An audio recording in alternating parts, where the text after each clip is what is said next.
এখন যাচ্ছি গাইস বিরিয়ানি খেতে। তো কোথায়? চন্দনপুকুর বাজারে যেটা নতুন খুলেছে ওয়াহা বিরিয়ানি, ওইটাতে যাচ্ছি। তো অনেক ইউটিউবাররা রিভিউ দিচ্ছে, তো সেটা দেখে আমি বোন মানে যাওয়া স্টার্ট করে দিলাম। তো রজত বলছে আমিও যাব, দাঁড়াও। তো ও আবার কল্যাণ রোডের ওইখান থেকে উঠে গেল। তো এই যে আমরা যাচ্ছি, এই যে আমার পুচকু বাবা ওর বাবাকে দেখে পাগল হয়ে গেছে ওর কোলে যাবে বলে। তো যে ফাইনালি ওর কোলে চলেও গেছে টোটো চলতে চলতে। তো আমরাও চলে এসেছি ফাইনালি ওয়াহ বিরিয়ানিতে ঢুকে গেছি।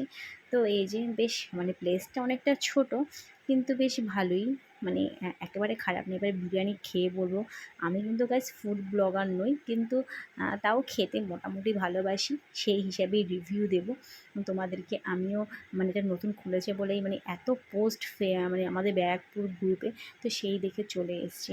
এই যে বাবা ছেলের সাথে মানে গল্প করছে, কথা বলছে, দুষ্টুমি করছে, আর আমি টুকটুক করে ভিডিও করে নিচ্ছি। তো আমরা দিয়েছিলাম হলো চিকেন বিরিয়ানি, দুটো চিকেন বিরিয়ানি অর্ডার দিয়ে দিয়েছিলাম, আর সাথে তো জল, তারপরে কোল্ড ড্রিঙ্কস, এইসব অর্ডার দিয়ে দিয়েছিলাম। তো ফাইনালি বিরিয়ানি চলে এসছে। তো বিরিয়ানির কোয়ান্টিটি গাইস প্রচুর, মানে একটা বিরিয়ানি দুজন খেয়েও বেশি হবে, এত কোয়ান্টিটি দিয়েছিল। আর বিরিয়ানিটা খেতে কিন্তু বেশ ভালোই লেগেছে আমার, একদম বাজে নয়, কিন্তু আমার কিন্তু বেশ ভালো লেগেছে, আর আমার বোনেরও কিন্তু ভালো লেগেছে।